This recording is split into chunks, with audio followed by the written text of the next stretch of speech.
Welcome back to the channel. Today we're going to be going over some of the metal shaping equipment we have in the shop, as well as doing a little example part that I would call a blister. Maybe this is an area in your floor that needs clearance for some new suspension or brakes or anything like that. So pretty simple part, but we'll walk through how it's done and show you how I would do it here. So I've got the basic shape cut out, kind of doing like a little oval thing just because it will highlight some of the shrinking versus stretching, and you'll be able to see and visualize that a little bit better. If you notice, I just cut most of this out on a brake so far. I like to rough in to my line with the brake and get it close, just because it makes it easier when you're using the snips. The less material that has to bend up as you're cutting around, it makes it a lot easier. Just kind of roughing it in. Obviously this isn't a precision fit part. We're not working off a template. It's just a shape, so I'm not gonna get too worked up over it. But whenever you're using snips, you just wanna be sure that your fall off material is the material that's bending. You know, basically how I'm orienting the snips, if I'm using a left hand versus a right hand, I could actually be putting all this bend into the piece that I wanna shape. So all that curls as it gets out of the way of the blade. So if you're not orienting your snips correctly, that bend will show up as little zigzags in your part. So yeah, it's not a precision shape here. I'm really not that concerned about it. Okay, so this is our overall shape. What we're gonna do is essentially raise the center of the part and then put a flange on the edge of it. This is kind of replicating a part I did on the Charger. In the back of the Charger, where the exhaust cutout is, I had to do a blister in the floor so that it would clear, because the exhaust is so close in that area. We'll just do a 1/2 inch flange. So this is just a cheap pair of calipers that I use for scribing. It's a super easy way to accurately measure a scribe line. And actually these ones, I kind of need to sharpen my calipers. They need to just have enough of an edge there to help draw a little line. For the amount of time it would take to do that by hand.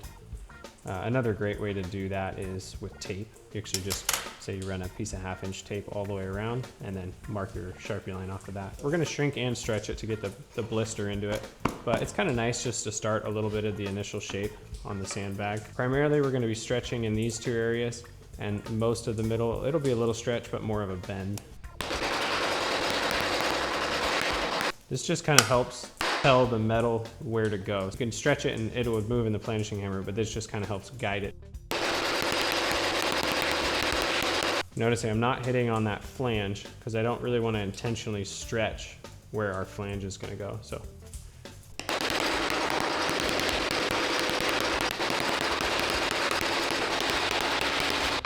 this is an oak hammer. Actually, Derek made these for me for Christmas, like must have been 6-7 years ago. Oh, this one I made, and Derek made me a full set. So I like a wood hammer. Plastic ones are great too. They're probably a little more durable, a little less expensive, but I just prefer the weight of the wood. And then this is a sandbag. Just got some lead shot in it. Nothing fancy. This is all stuff that's really easy to acquire. We're stretching the middle a little bit, and see these are called tucks. So these little ripples are where, because we're stretching the middle down, the outside theoretically needs to shrink. So as it's pushing itself into itself, and that's what creates these little tucks, because the material doesn't have anywhere to go. So from here we could shrink these edges to help pull that in, but we'll go over and planish a little bit on it, kind of smooth it out and see how these respond to a little bit more stretch.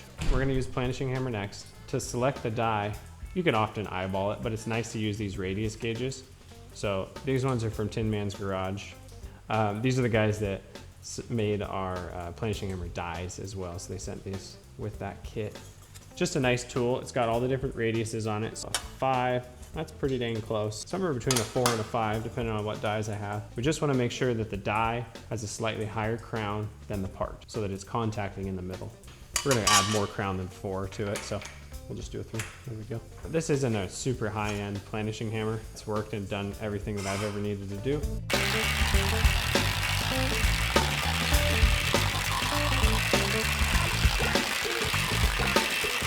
Add a little bit more tension to it. You want to just be consistent basically at this point. So I'm kind of going just back and forth more or less, and I'm also working around these tucks. So just more or less trying to stay consistent over the surface. And I'm not going over that flange either. Same thing, we don't want to stretch that.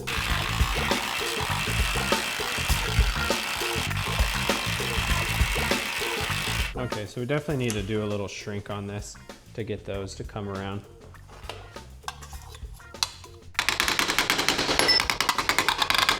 It's actually an old school method that's called tuck shrinking, kind of almost a whole video in itself, but more or less you can hammer on this in the right way and you will shrink the metal. You're basically pounding the metal into itself. I'm not going to try and worry about that right now because I have a kick shrinker, but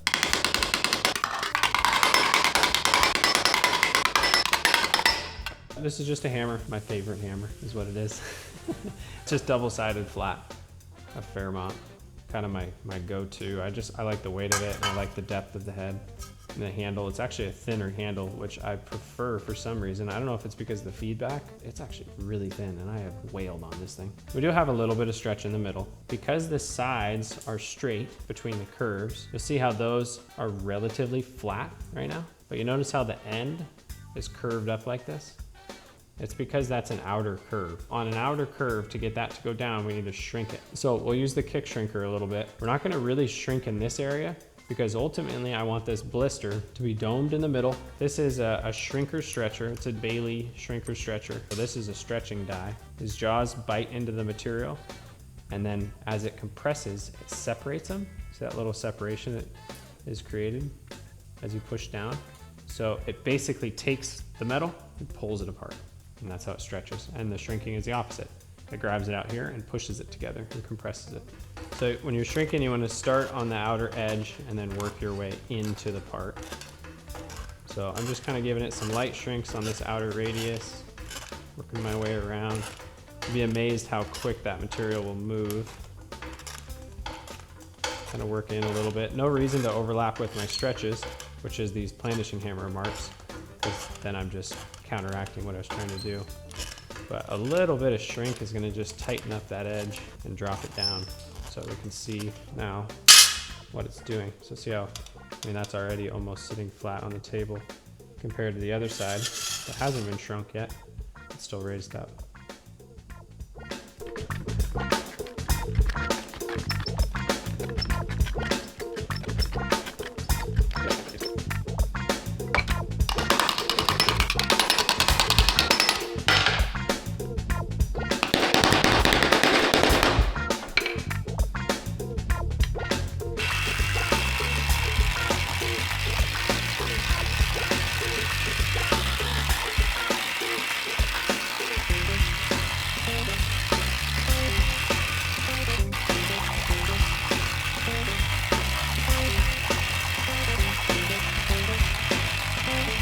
Add a little bit more shape to it, but you can really see how much, I mean, that thing's probably, that's almost 3/4 of an inch off the table in the middle. It's really hard to kind of picture what exactly is happening. Honestly, for metal shaping, that's the biggest part of it is once you understand why the metal moves, you can pretty much tell it to move however you want it to. And that's also what equally makes it as enjoyable. But I think we'll planish on it a little bit more. I'm gonna glaze over the edges just to quickly kind of smooth them out. I'm not trying to stretch it, but I just want to clean it up a little bit.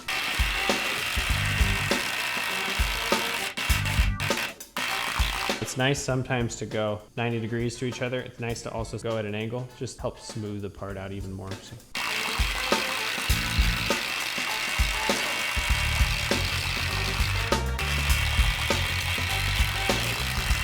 You can see in a really short amount of time, this part's looking pretty even.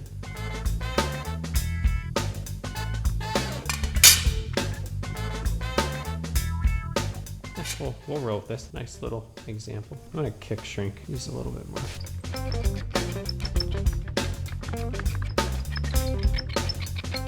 Yeah, we're gonna call that good for the stretching in the middle. Now we'll start working on tipping this flange, which is gonna create that 1/2 inch wide surface where it can either be welded or bolted down to your theoretical floor. Sitting relatively flat except this end, so we're gonna shrink that down and it should touch in the middle. Almost, a little more. Embarrassing. Ah, dang. Can you just skip to this part? It's pretty good.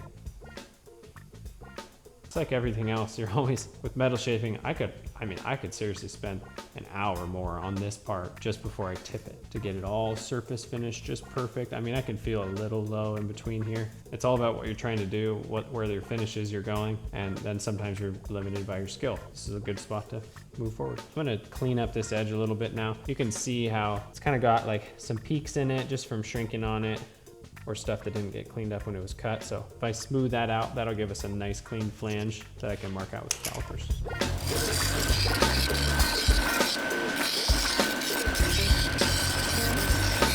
Sitting pretty good. Run that flange around the edge.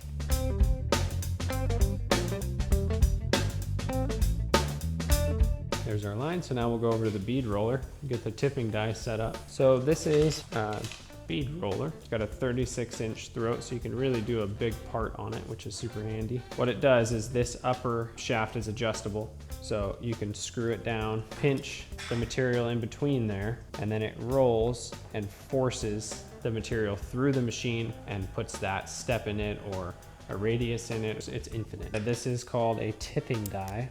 So I'm just gonna drop it right down on our line. This die is so narrow that I'm pretty much just running the center of the line.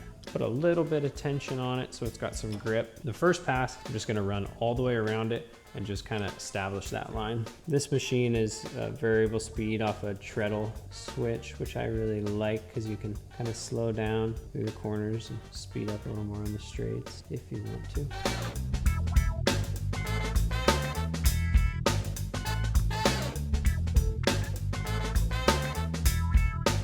So the next pass around, I'm gonna just elevate this side of the part. It's gonna hold it there and bend it against this bottom one. And that's what's gonna create our flange. So just a little bit, I mean, you don't wanna go too much per pass. Just trying to keep it a nice even bend. Follow your first line as best you can.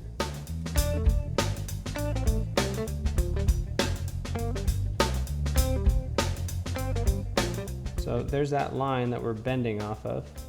I'm just gonna bend it until I can get that part to sit flat on the table again. You can kind of see what's happening now. We shrunk this flange at first to establish some of that shape, but now we are actually gonna have to stretch it back out. And the reason being we're working on the outer curve and we're trying to bring the outer curve up versus the outer curve down, and that's the difference between shrinking and stretching. Okay, put a little more bend in it. Probably gonna get pretty close to where we wanna be on this pass.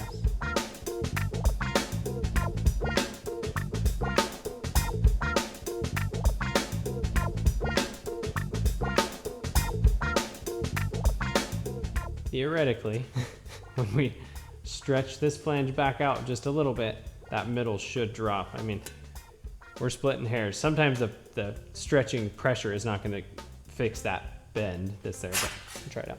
The stretcher is a little bit more nerve-wracking because, well, one, you can tear the metal, but it will just start to move so quick on you if you're not careful. That is the funny thing, like sometimes even if the metal is stretched or shrunk in one area and it's not very happy, it doesn't mean that it's gonna automatically straighten out a bend.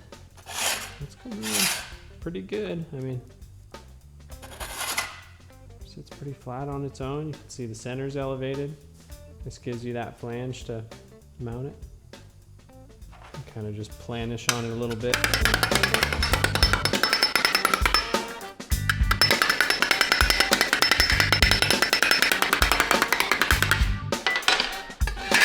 Okay, there you go. I mean, now we could just mess it up. Try to make a face.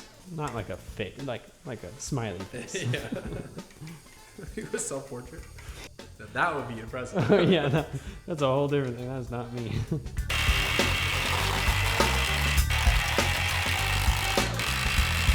So, I mean, that's just a good exaggeration of a stretch right there and how it raised up just that one area because I was so concentrated on planishing that spot.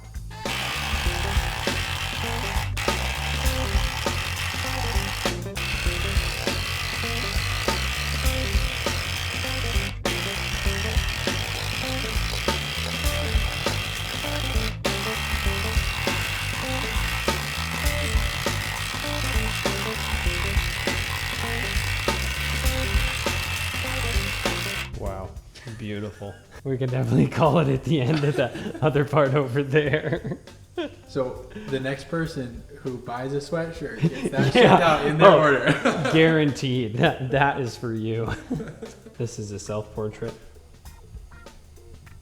I I call don't even know it, if it shows up on camera. I call it face blister. Thanks for watching the video. Be sure to follow us on all of our social media platforms. And if you like it, like it. If you have a question, ask it. We'll be happy to answer. Thank you. Hopefully I don't sound, I have earplugs in. I wonder if, it should be fine. Good thing I have a hat on. You can't see my bald spot. I kind of feel like I'm doing like a live demonstration. Like, and this is why you should buy the Cutco knife. These pots won't stick. We're gonna stick you into Costco. Yeah, no samples though. Oh boy, probably should be kosher. Ellen I just like watches the video. He might get an infraction, but that's at least one view. He wants views so bad he's willing to even let Ellen I. It's me just messaging him. You're gonna want to check this video out. Yeah. I think all of your like 2,000 staff should check this video out just to take note what not to do. Is that going to be your thumbnail? Ellen I watch this video. Something like, don't let OSHA see this. Yeah, exactly. One sweet trick. OSHA doesn't want you. Yeah. You could get your part ground twice as fast without those blurry safety goggles.